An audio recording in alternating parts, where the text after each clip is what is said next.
नमस्कार। आज हम एक जानी मानी किताब पर आई एक समीक्षा की, आप कह सकते हैं, गहराई में उतर रहे हैं। किताब है ब्रायन ट्रेसी की million dollar habits, proven power practices to double and triple your income. हमारे पास इसकी एक काफ़ी विस्तृत समीक्षा है, तो हम इसी समीक्षा के चश्मे से देखेंगे कि ये किताब असल में क्या सिखाती है, इसकी अच्छी बातें क्या हैं, कौन सी बातें शायद उतनी अच्छी नहीं, और हाँ, ये किसके लिए सबसे ज़्यादा काम की हो सकती है। तो चलिए देखते हैं इस समीक्षा में क्या खास बातें सामने आईं। बिल्कुल। तो देखिए, ब्रायन ट्रेसी का नाम सेल्फ हेल्प और बिजनेस प्रोडक्टिविटी में काफी बड़ा है। और इस किताब का जो मूल विचार है, जो समीक्षा में उभर कर आता है, वो ये है कि सफलता या दौलत वो किस्मत की बात नहीं है। मतलब सिर्फ टैलेंट का खेल नहीं है, बल्कि ये सही आदतें बनाने का नतीजा है और उन्हें लगातार निभाने का। अच्छा, आदतें मतलब किस तरह की? हाँ, आदतें मतलब जीवन के कई हिस्सों से जुड़ी हुई। जैसे आप अपना समय कैसे इस्तेमाल करते हैं, लक्ष्य कैसे बनाते हैं, या फिर पैसे कैसे संभालते हैं, अपनी सेहत का कितना ध्यान रखते हैं, लोगों से कैसे जुड़ते हैं, ये सब। हाँ, और समीक्षा इस बात पर जोर देती है कि ट्रेसी का तरीका बहुत व्यवहारिक है। मतलब सिर्फ ऊंची बातें या फिलॉसफी नहीं है उसमें सही कहा। बल्कि ऐसे ठोस कदम हैं जिन्हें कोई भी अपना सकता है। भाषा भी सीधी सादी बताई गई है, समझने में आसान।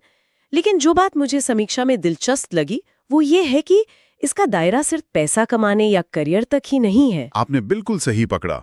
समीक्षा इसी बात को रेखांकित करती है कि किताब की अप्रोच काफी व्यापक है। ये सिर्फ आपकी आय या उत्पादकता बढ़ाने के बारे में नहीं है, बल्कि जीवन के कई अलग अलग पहलुओं पर लागू होने वाली आदतों की बात करती है। जैसे कि मिसाल के तौर पर समीक्षा बताती है कि इसमें लक्ष्य निर्धारण की आदतें हैं। न सिर्फ बड़े लक्ष्य बनाना, बल्कि उन्हें छोटे रोजाना के कामों में तोड़ना कैसे है, ये भी। इसी तरह वित्तीय आदतों पर भी जोर है। जैसे वो पहले खुद को भुगतान करो वाला सिद्धांत है ना, उसे असल में कैसे करें, उसके तरीके बताए गए हैं, ऐसा समीक्षा कहती है। तो मतलब ये सिर्फ काम की बात नहीं, बल्कि पूरी जिंदगी को बेहतर बनाने की कोशिश है। हाँ, समीक्षा का इशारा तो यही है। इसमें स्वास्थ्य से जुड़ी आदतें भी हैं, पारस्परिक कौशल मतलब लोगों से बेहतर ढंग से कैसे बात करें, रिश्ते कैसे निभाएं, और यहाँ तक कि आत्मविश्वास बढ़ाने वाली जो मानसिक आदतें होती हैं, उनका भी जिक्र है। तो ये जो व्यापकता है ना, ये पाठकों को एक तरह की सुविधा देती है कि वे अपनी जरूरत के हिसाब से चुन सकें कि उन्हें किन क्षेत्रों में सुधार लाना है। अच्छा। और समीक्षा ये भी कहती हैं कि किताब एक तरह से मोटिवेशनल बूस्टर का काम करती है, खासकर उन लोगों के लिए जो शायद कहीं अटक गए हैं या जिनकी रफ्तार थोड़ी धीमी पड़ गई है। उन्हें ये फिर से याद दिलाती है कि देखो, अनुशासन और लगातार कोशिश से बदलाव लाया जा सकता है। अच्छा, तो ये प्रेरणा का स्रोत भी है। पर एक सवाल मन में आता है, क्या ये उन लोगों के लिए भी उपयोगी है जिन्होंने पहले ही इस तरह की मतलब सेल्फ हेल्प की बहुत सी किताबें पढ़ी हैं? क्योंकि अक्सर लगता है कि बातें दोहराई जा रही हैं। ये बहुत अच्छा सवाल है, और समीक्षा इस पर भी रोशनी डालती है। वो मानती है कि हाँ, अगर किसी ने पहले से ही हैबिट फॉर्मेशन या सेल्फ इम्प्रूवमेंट पर काफी पढ़ा है, तो शायद उन्हें इसमें बहुत कुछ एकदम नया ना मिले। ये संभव है। लेकिन समीक्षा ये भी कहती है कि ऐसी स्थिति में भी ये किताब एक मजबूत रिमाइंडर का काम कर सकती है। देखिए, अच्छी आदतें जानना एक बात है, और उन्हें लगातार बनाए रखना वो बिल्कुल दूसरी। तो ये किताब उन बुनियादी सिद्धांतों को फिर से ताज़ा कर देती है। तो कह सकते हैं कि नए पाठकों के लिए ये नई जानकारी हो सकती है, और पुराने पाठकों के लिए एक जरूरी पुनरावलोकन। समझ गया। तो ये तो हुई अच्छी बातें, सकारात्मक पहलू। लेकिन जैसा कि हर चीज के दो पहलू होते हैं, समीक्षा में जरूर कुछ कमियों या आलोचनाओं का भी जिक्र होगा। क्या बातें उभर कर आती हैं इस तरफ? हाँ, बिल्कुल। और समीक्षा इन आलोचनाओं को भी सामने रखती है, बिना किसी लाग लपेट के। सबसे आम बात जो कई पाठक महसूस करते हैं और जिसका जिक्र समीक्षा में है, वो है नयापन की कमी। अच्छा, मौलिकता की कमी। हाँ, कुछ वैसा है। ऐसा लगता है कि कई सिद्धांत और सलाहें वही हैं जो सेल्फ हेल्प जॉनरों में सालों से चली आ रही हैं, और कुछ लोगों को ये भी लगता है कि किताब के अंदर ही कुछ बातें दोहराई गई हैं। मतलब अलग अलग अध्यायों में एक ही मूल विचार को शायद अलग शब्दों में कह दिया गया है। अच्छा, तो दोहराव भी एक मुद्दा है। और क्या? दूसरी बात जो समीक्षा उठाती है वो कुछ सलाहों के कह सकते हैं पुरानेपन से जुड़ी है, खासकर स्वास्थ्य और पोषण जैसे विषयों पर। आज के दौर में इन चीजों पर काफी नई रिसर्च आ चुकी है ना? और समीक्षा के मुताबिक किताब में दी गई जानकारी थोड़ी सतही या शायद पुरानी लग सकती है। अगर कोई पाठक बहुत गहरे वैज्ञानिक विश्लेषण या ताजा अध्ययनों की उम्मीद कर रहा है तो उसे शायद थोड़ी निराशा हो सकती है। ये बात तो ध्यान देने वाली, क्योंकि स्वास्थ्य सलाह तो वाकई तेजी से बदलती है और कोई आलोचना समीक्षा में मिलती है। एक और महत्वपूर्ण नुक्ता है जो समीक्षा में उठाया गया है, वो है लेखक का कड़ी मेहनत, अनुशासन और दृढ़ता पर कह सकते हैं अत्यधिक जोर देना। अच्छा, मतलब वो तो अच्छी बात है ना? हाँ, देखिए ये गुण सफलता के लिए जरूरी हैं, इसमें कोई शक नहीं। लेकिन समीक्षा बताती है कि कुछ पाठक ऐसा महसूस करते हैं कि किताब का झुकाव बस करते रहो और जोर लगाओ वाली मानसिकता की तरफ थोड़ा ज्यादा है। अच्छा।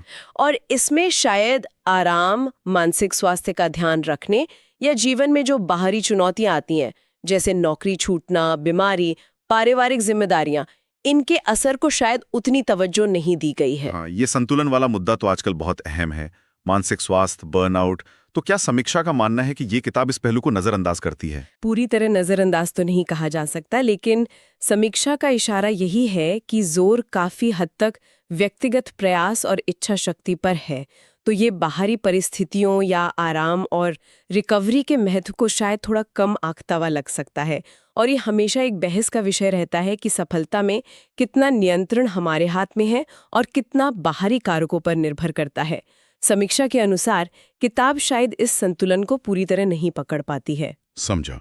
और जहां तक किताब को इस्तेमाल करने की बात है, प्रैक्टिकल लेवल पर, क्या उसकी बनावट या प्रस्तुति को लेकर भी कोई प्रतिक्रिया समीक्षा में है? हाँ, एक बिंदु संरचना से भी जुड़ा है। समीक्षा बताती है कि कुछ पाठकों को लगा कि काश किताब में बताई गई सभी आदतों का अंत में एक स्पष्ट सारांश होता या एक व्यवस्थित सूची होती। जैसे कई किताबों में होता है ना, 21 नियम या 7 आदतें, जहाँ सब कुछ साफ साफ लिस्टेड होता है। हाँ, बिल्कुल। समीक्षा के अनुसार इस किताब में आदतें थोड़ी बिखरी हुई सी लगती हैं, जिससे उन्हें याद रखना या अपनी प्रगति को ट्रैक करना या दोहराना वो थोड़ा मुश्किल हो सकता है।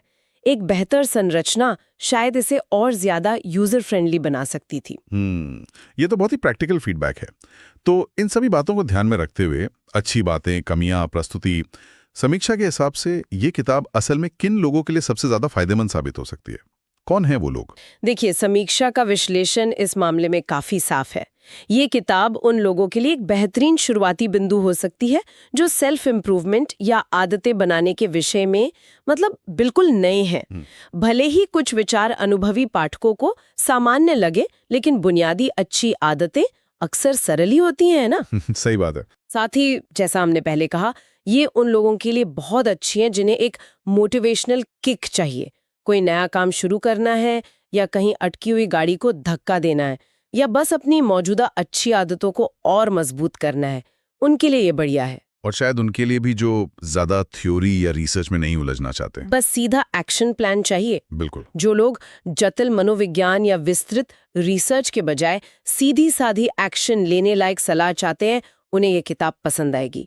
ट्रेसी का स्टाइल सीधा है, व्यवहारिक है, लेकिन सबसे अहम बात जो समीक्षा रेखांकित करती है वो ये कि ये किताब सबसे ज्यादा उन्हीं के लिए काम करेगी जो इसमें बताई गई बातों को सिर्फ पढ़ेंगे नहीं, बल्कि उन पर अमल करने के लिए तैयार हैं। हाँ, ये तो हर सेल्फ हेल्प किताब के साथ है। बिल्कुल, क्योंकि जानना और करना ये दो अलग बातें हैं। आदतों को अपनाना और उन्हें बनाए रखना ही असली चुनौती है। साइंस की गहरी समझ चाहते हैं या नई मनोवैज्ञानिक रिसर्च या बिल्कुल ताजे दृष्टिकोण की तलाश में है, उन्हें ये किताब शायद थोड़ी पुरानी लगे या स्टैंडर्ड सेल्फ हेल्प जैसी लगे जिसमें कुछ क्रांतिकारी ना हो। दूसरी श्रेणी उन लोगों की है जिन्होंने इस विषय पर पहले ही काफी पढ़ रखा है, जैसे शायद जेम्स क्लियर की एटॉमिक हैबिट्स पढ़ी हो या चार्ल्स डुहिक की द पावर ऑफ हैबिट। उन्हें लग सकता है कि वो ये सब पहले ही जानते हैं और इसमें उनके लिए कुछ खास नया नहीं है। अच्छा, और वो संतुलन वाली बात भी यहाँ आएगी। हाँ, वो तीसरा समूह है जो लोग जीवन में सिर्फ उत्पादकता और ज्यादा हासिल करने पर ही सारा जोर देने के बजाय एक ज्यादा संतुलित नजरिया पसंद करते हैं, जिसमें आराम, मानसिक शांति, शौक और जो आजकल कहते हैं समग्र कल्याण, वेलबींग, उसको भी बराबर महत्व दिया जाता है। हाँ, तो उन्हें ये किताब थोड़ी एक तरफा लग सकती है या सिर्फ काम काम काम वाली लग सकती है। उन्हें शायद ऐसा लगे कि ये आज के जीवन की जो जटिलताएं हैं और मानसिक स्वास्थ्य की ज़रूरतें हैं, उन्हें पूरी तरह संबोधित नहीं करती। ठीक है, तो तस्वीर काफ़ी साफ हो रही है। पूरी समीक्षा का अगर निचोड़ निकालना हो, तो सेल्फ इम्प्रूवमेंट में दिलचस्पी रखने वाले किसी व्यक्ति के लिए इसे कैसे रेट किया जाएगा? मतलब ओवरऑल क्या है? समीक्षा के समग्र मूल्यांकन को देखें तो मोटे तौर पर इसे 10 में से 7 या 8 अंक दिए जा सकते हैं। अच्छा, तो काफ़ी अच्छा स्कोर है। हाँ, इसका मतलब है कि ये एक अच्छी ठोस किताब है, खासकर अगर आप शुरुआत कर रहे हैं या अपनी बुनियादी आदतों को फिर से पटरी पर लाना चाहते हैं। इसमें कार्रवाई योग्य सलाह है और प्रेरणा देने की क्षमता भी है। लेकिन अगर आप इस विषय के गहरे जानकार हैं या कुछ बिल्कुल नया और अभूतपूर्व खोज रहे हैं, तो शायद ये उतनी प्रभावशाली ना लगे। ये पहिया नया बनाने की कोशिश नहीं करती, बल्कि आपको मौजूदा पहिए को बेहतर तरीके से चलाना सिखाती है। कहने का मतलब है, बुनियादी आजमाई हुई आदतों पर जोर देती है। ये निरंतरता और प्रेरणा के बारे में ज्यादा है, ना कि किसी क्रांतिकारी नई खोज के बारे में। तो कुल मिलाकर यह समीक्षा हमें एक तरह से याद दिलाती है कि मिलियन डॉलर हैबिट्स जैसी किताबें उन बुनियादी सच्चाइयों की तरह हैं जिन्हें हम शायद जानते तो हैं, लेकिन अक्सर अमल में नहीं ला पाते। ये सिद्धांत शायद नए न हो, पर उनकी अहमियत कम नहीं होती। बिल्कुल। और यहीं पर शायद एक सोचने वाली बात है जो मेरे मन में आ रही है। क्या? कि क्या कदी-कदी सबसे सरल, सबसे बुनियादी समझी जाने वाली आदतें, जैसे समय पर उठना, रोज थोड़ा व्यायाम करना या अपने खर्चों पर नजर रखना, यही असल में लगातार बनाए रखने में सबसे मुश्किल होती हैं। हम जानते हैं कि ये जरूरी हैं, लेकिन फिर भी चूक जाते हैं। शायद ज्ञान और क्रियान्वयन के बीच का यही फासला, यही सबसे बड़ा चैलेंज है, जिस पर यह किताब अपने तरीके से ही सही रोशनी डालने की कोशिश करती है। ये एक दिलचस्प विचार है। तो इस विश्लेषण में हमारे साथ रहने के लिए धन्यवाद। उम्मीद है कि ब्रायन ट्रेसी की मिलियन डॉलर हैबिट्स पर हुई इस चर्चा से, जो इस समीक्षा पर आधारित थी, आपको कुछ नई अंतर्दृष्टि मिली होगी।